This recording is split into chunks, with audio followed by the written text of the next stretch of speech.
Public India के 9 AM संस्करण में आप सबका स्वागत है। जैसे कि आप देख सकते हैं, गिरीश जोशी जी सीनियर जर्नलिस्ट हमारे साथ जुड़े हुए हैं। बहुत बहुत स्वागत है गिरीश जोशी जी आपका।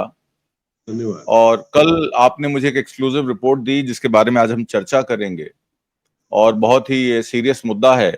इजराइल बेन गुरियन रेट क्या बनेगा 55 बिलियन अरब डॉलर का स्विस कनाल का विकल्प, इस पर चर्चा होगी, जिसमें इजराइल लंबे समय से चर्चित आर्थिक विकास अफसर बने गुरियन कैनाल पर काम कर रहा है। इजराइल के संस्थापक पिता डेविड बेन गुरियन के नाम पर इस परियोजना की परिकल्पना 1960 के दशक में के अंत में की गई थी, जिसका उद्देश्य यूरोप और एशिया को जोड़ने वाले प्राथमिक शिपिंग मार्ग स्विस कनाल के लिए एक वैकल्पिक मार्ग बनाना था।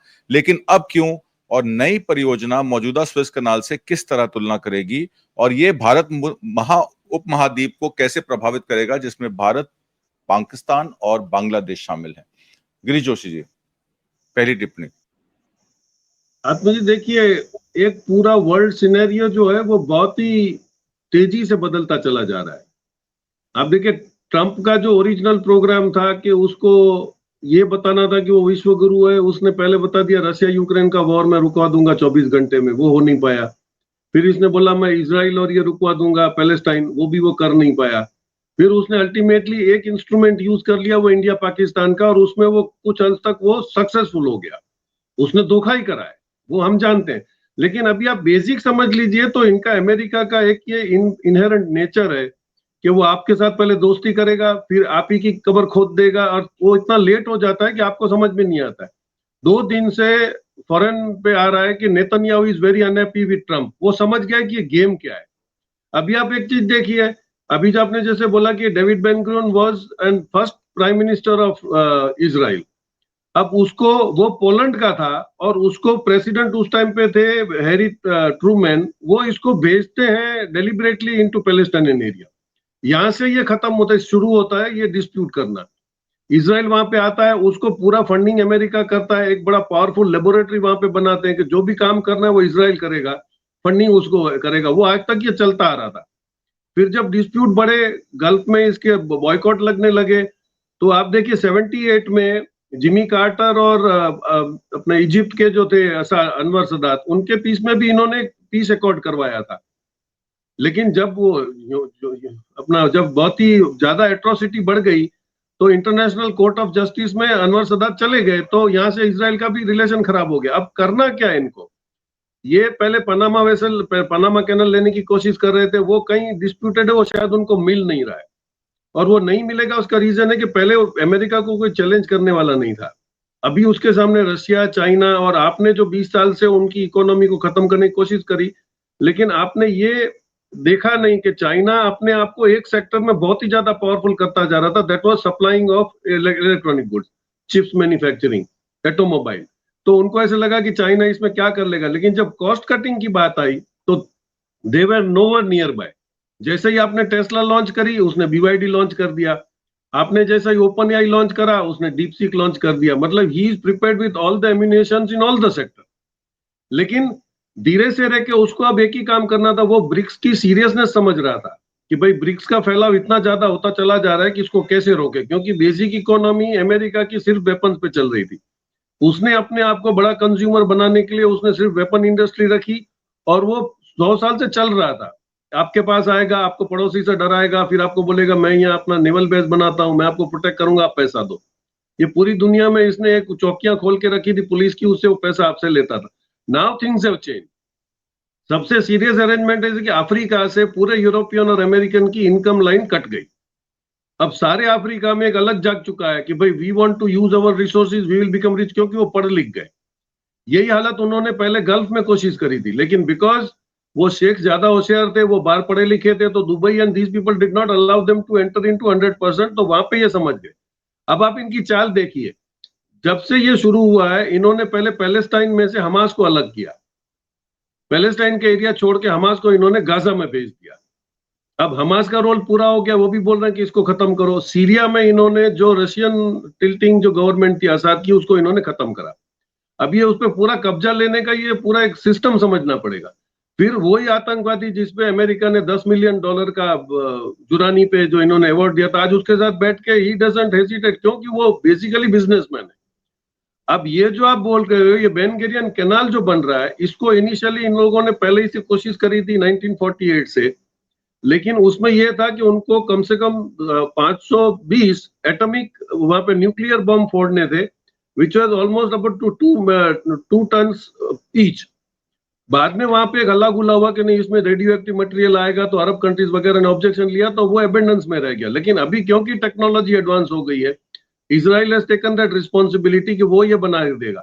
उसमें आपको ध्यान हो तो बहुत चर्चा में आया था कि भाई उसको गाजा खाली करवा के वहां पे जेरेड कुशनर को वहां पे रिवेरा बनाना है। तो अपने दामाद को बड़ा धंधा देने के लिए उसने ये बहुत स्मार्टली किया कि बाद में पैलेस्टाइन से हमास को अलग किया, गाजा में बिठाया, गाजा को उसको नॉर्थ में अटैक करके साउथ में भेजना है। अब वो साउथ में कहां तक उनको भेजेगा? एक तो उसने अपने खर्चे पे उसको फ्लैट डाउन कर दिया है, अब वहां पे कंस्ट्रक्शन हो सकता है। और अभी जैसे ये कैनाल बनेगी, तो कैनाल पे ऑलरेडी प्रोग्राम बन चुके हैं, वहां पे कितनी 5 स्टार होटल्स होगी, कितने अम्यूजमेंट पार्क्स होंगे, वहां पे कितने विलास बनेंगे। तो ये रियल एस्टेट का जो दलाल है वर्ल्ड का, ये अपनी जमीन बेचने आया था और इसने सारों से बुकिंग भी ले ली, सऊदी अरेबिया से ले ली, दुबई से ले ली, कतर से ले ली। ये जो पैसे का आदान प्रदान हुआ है उसमें these are all promises that are given on that. अब ये 60 किलोमीटर लॉन्ग स्ट्रेच हो रहा है आपका, ये जो बेन गुरियन जो कैनल बनेगा उसमें गाजा का पट्टा नड़ रहा था, तो इसने बिल्कुल गाजा आपको खाली करवा के दे दिया है। ये सारी वॉर रुकवाने की कोशिश में इसने कभी इसराइल को ऐसे बताया नहीं, वो चाहता तो इसराइल रोक सकता था, क्योंकि वो फंडिंग ही इसराइल को वो कर रहा है। तो आप देखिए कि वो 260 किलोमीटर की वो करेगा, तो एक होगा कि सुएज कैनाल का मोनोपोली खत्म हो जाएगा, ये निकलेगा इसराइल से ताकि वो उसको रूल करेगा।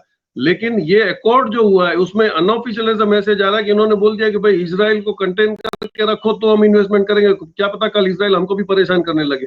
आप ये डिस्टेंस देख लो, सुएज कैनाल से कोई ज्यादा है नहीं, और ऑलरेडी वहां पे थोड़े बहुत पॉकेट्स हैं जिसको वर्कआउट कर सकते हैं। अब ये जिस जिस एरिया से निकल रहा है, तो सीरिया को भी उसने शांत कर दिया, सीरिया का रेजिम चेंज करवा दिया, मतलब he is now safer on that side. यहाँ नीचे इनको कोई दिक्कत है नहीं, इसने अरब को सबको समझा दिया।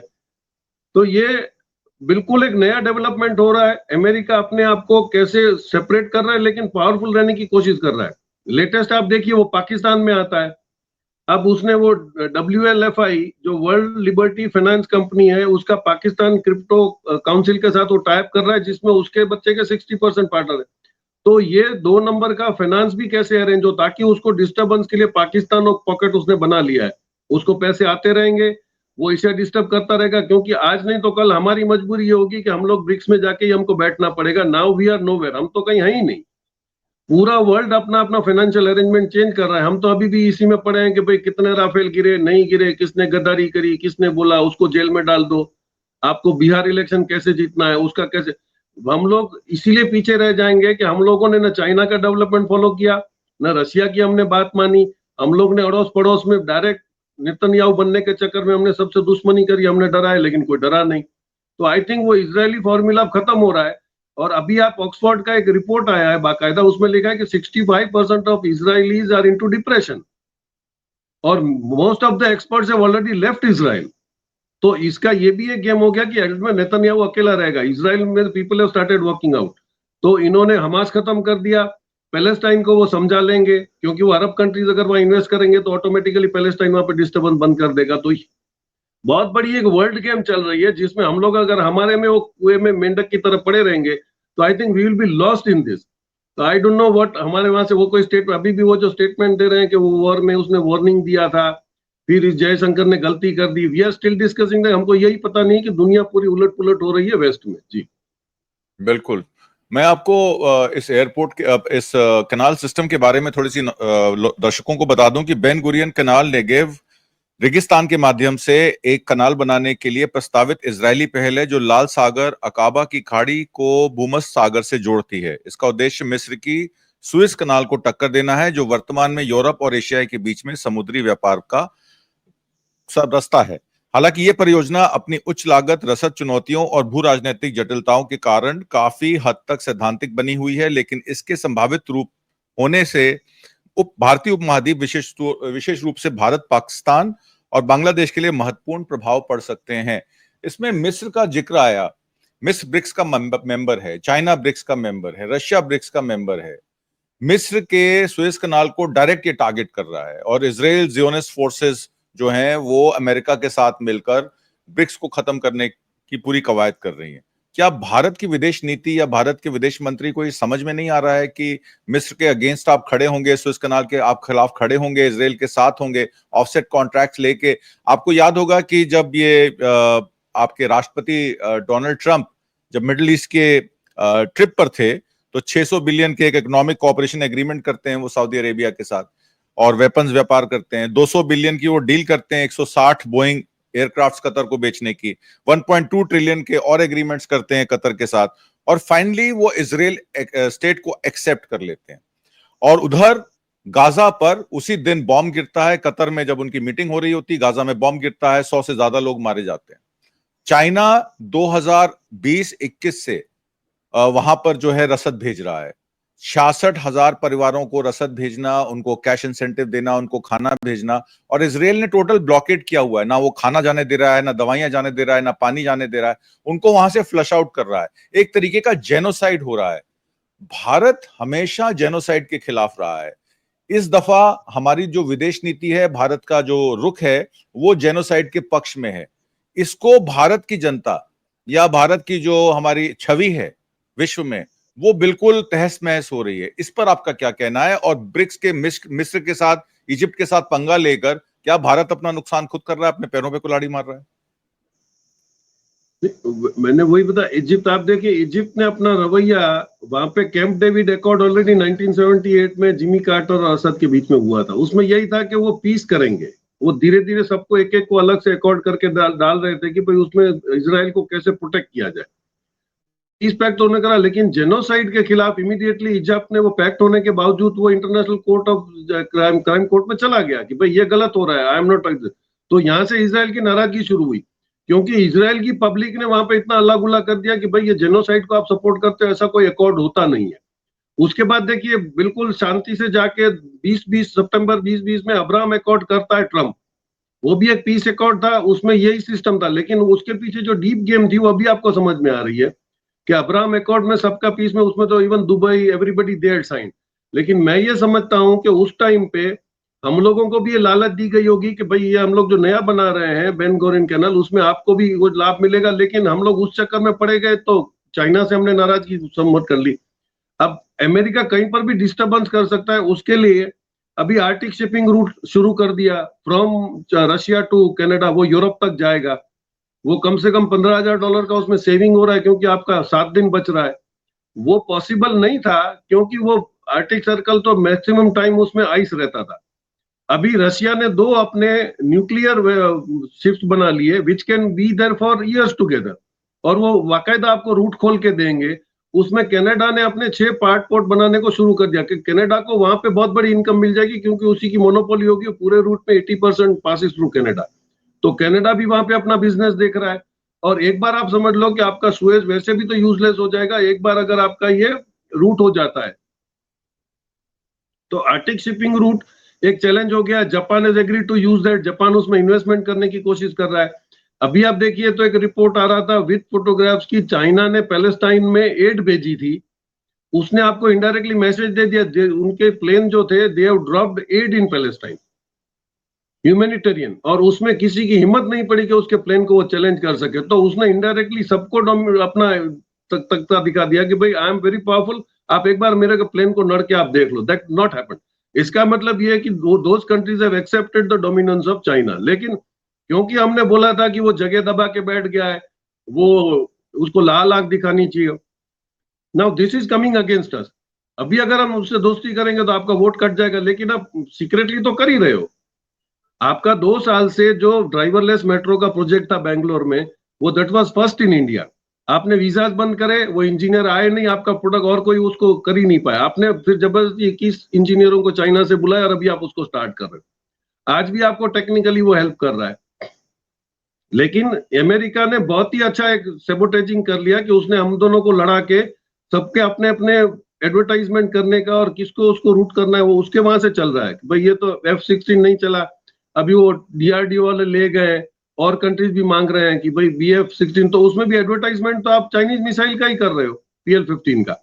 फिर राफेल को उसको बदनाम करना था। यूरोप समझ चुका है कि अमेरिका पे अब रिलायंस नहीं होगा, तो NATO is already trying to have some other resources, और उसमें वो BRI में ज्वाइन हो गए। आज जापान अगर अपना माल भेज रहा है तो बेल्ट एंड रोड इनिशिएटिव का यूज कर रहा है, मतलब जापान आपके हाथ से चला गया, वहां कनाडा आपके हाथ से चला जाएगा क्योंकि नॉर्थ वेस्टर्न कॉरिडोर बन गया है, वहां से सी रूटिंग चलेगा। तो अब ये क्या प्रोग्राम कर रहा है, इसके बाद अल्टीमेटली एक ही दिमाग चलता है, that is real estate based.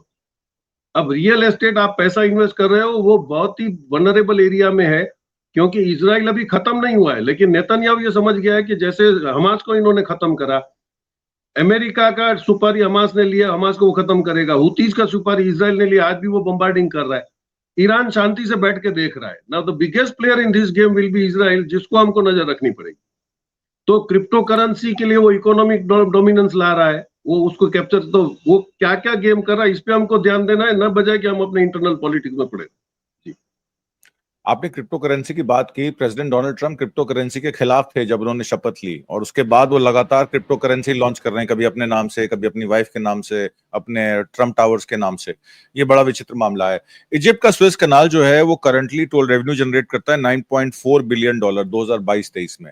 और अपने दर्शकों को बता दूं कि हम लोग अपना फ्रेट करीब $1 बिलियन का खर्च करते हैं, सॉरी $100 बिलियन का खर्च करते हैं। अगर हम 100 बिलियन का इंपोर्ट करते हैं चाइना से, तो इतना ही हमारी फ्रेट कॉस्ट भी है। और अब शिप बिल्डिंग में हमारे देश में अभी तक कोई बहुत कारगर साबित नहीं हुई है। रिलायंस भी शिप बिल्डिंग में एंटर कर गई है, नौयान शिपिंग कंपनी खरीद कर। स्विस कनाल जो है टोटल ग्लोबल ट्रेड का 12 से 13% हैंडल करता है। इसराइल का जो एक्शन हुआ है गाजा में, वो साफ साफ हो गया। आपने बताया कि वो लैंड को सिक्योर कर रहा है, कनाल के एंड पॉइंट्स को कनेक्ट करने के लिए और पैलेस्टीनियंस को बाहर निकालने के लिए। क्या ये रीजनल बैकलैश इससे नहीं जनरेट हो जाएगी? अरब कंट्री से डोनाल्ड ट्रंप का निवेश लेके आना करीब $3.5-4 ट्रिलियन का, और अरब कंट्रीज का पैलेस्टाइन को, फिलिस्तीन को रिकॉग्नाइज करना, उनको अलग करना। और सऊदी अरेबिया शुरू से कहता आया है कि ईरान हुटीज को लेके आया यमन में, या हिजबुल्लाह को लेके आया लेबनान में, या हमस को उसने वित्त पोषित किया।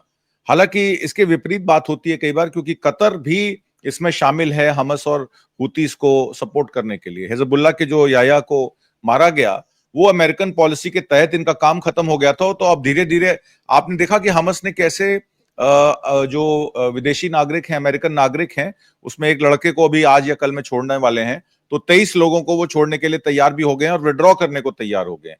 तो क्या अमेरिका के इशारों पर यह सारा गेम हुआ, और इसका एंड पर्पस यही था कि अपना इजराइल से जो है वो ये बेन गुरियन कनाल बन जाए और हमारा मामला सेट हो जाए, हम अपना रिवेरा होटल बना लें, और उसके बाद बिजनेस कारोबार एज यूजुअल हो जाएगा, सब चंगा हो जाएगा, और सारे टेररिस्ट ग्रुप्स को न्यूट्रलाइज करके अमेरिका अपनी हेगमनी बना देगा? चाइना इसको बड़े क्लोजली वॉच कर रहा है, और चाइना हमेशा पैलेस्टाइन के फेवर में खड़ा रहा है 1960 के दशक से। भारत पैलेस्टाइन के फेवर में खड़ा रहा है 1960 के दशक से।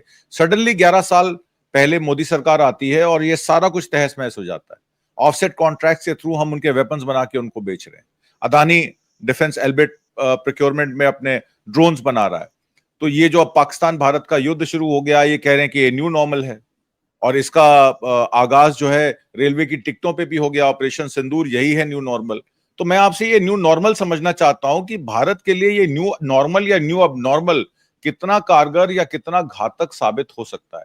आखिरी टिप्पणी गिरीश जोशी जी। पहली बात तो ये कि हमको यूएसए बनना छोड़ देना पड़ेगा। वी आर नॉट यूएसए, क्योंकि उतनी कैपेसिटी हमारी नहीं। हमारे अड़ोस पड़ोस में जो पहले छोटे छोटे देश थे, अभी वो आप देखिए कि जैसे आपने चाइना से मुंह मोड़ लिया है, तो चाइना ने आपके पड़ोसियों को पावरफुल करना शुरू कर दिया है। This is the signal. आज उसने जितनी भी अमेरिकन कंपनीज या सैंक्शन के बाद निकलना शुरू हुई, उसको उन्होंने डाइवर्ट कहां पे किया है? They have diverted to Vietnam, Cambodia, Thailand. तो वो वहां पे इंडोनेशिया। तो वो जो आपके पास मौका था, वो आपने पॉलिटिकल गिमिक करने के चक्कर में आपने वो मौका खो दिया है।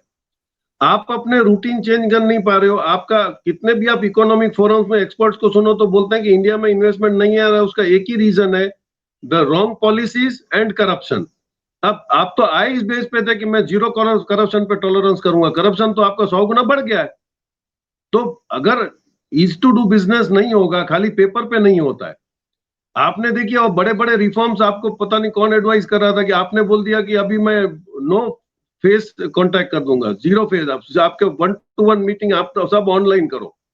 वो ऑनलाइन ने इतने सारे बिजनेस को चक्कर दे दिए हैं।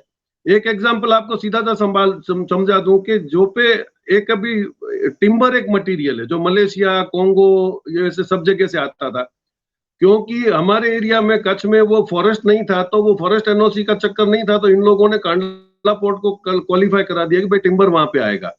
टिम्बर आने लगा, वहां पे कम से कम 200-250 बेंसोस लगे, वहां पे प्लाईवुड की फैक्ट्रियां लगी क्योंकि वो उसका पाउडर कम आता। It was a very big business going on their. Suddenly आपने उसको कन्वर्ट करा दिया था, आपने उसमें क्वारंटाइन का एक सब्जेक्ट डाल दिया, और फिर वो जो लीगल सिस्टम में जो करप्शन शुरू हुआ कि भाई क्वारंटाइन ले रहा है, फिर आपने बोला कि फेसलेस इसका हम लोग बिल ऑफ एंट्री क्लियर करेंगे। फेसलेस में ये हुआ कि मैंने जैसे ही अपलोड करी मेरी ऑफिस से, मेरे को ये पता नहीं कि मेरी बिल ऑफ एंट्री कहाँ जा रही है। अभी एक केस में बिल ऑफ एंट्री एक दिल्ली के एयरपोर्ट के अप्रेजर के पास चली गई, जो कभी एयरपोर्ट से बाहर ही नहीं रही, doesn't know what is timber. अब उसको 48 आवर्स में वो क्लियर करनी है, तो उसको या तो क्वेरी डालनी पड़ी, तो वो फालतू की क्वेरियां डाल रहा था। वो पार्टी परेशान हो गई, बोले यहाँ रूटीन में हमको पता था ये ऑफिस में हम समझा रहे, हमने टिम्बर में कौन सा स्मगलिंग कर लेना है। लेकिन ये जो आप ईस्ट टू डू बिजनेस कर रहे थे, आपने उसका कोई रिपरकेशन नहीं लिया, आपने उसका पीछे बैक में अंडरस्टैंड नहीं करा कि भाई ये बाकायदा सक्सेसफुल है या नहीं है।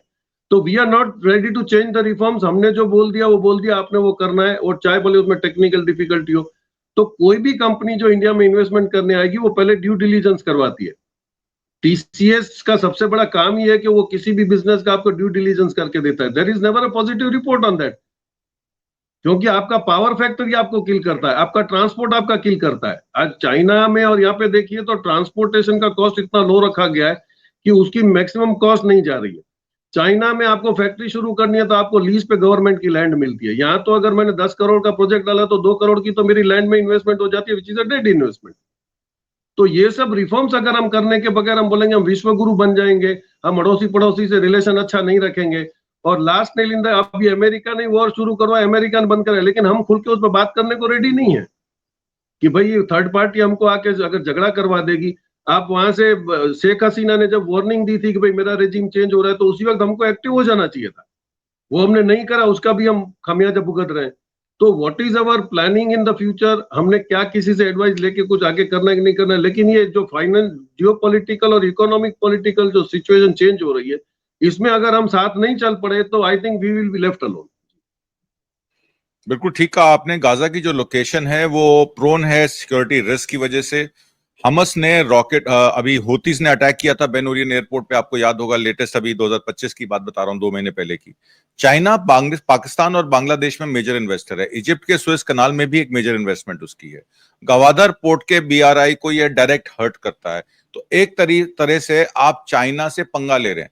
पहले आपने सुएज कनाल में पंगा लिया, फिर आपने गवादर पोर्ट बीआरआई में उसको सड़क भी बनाने दी और उसका फायदा भी नहीं उठाया, आप उसके खिलाफ खड़े हो गए झंडे लेकर।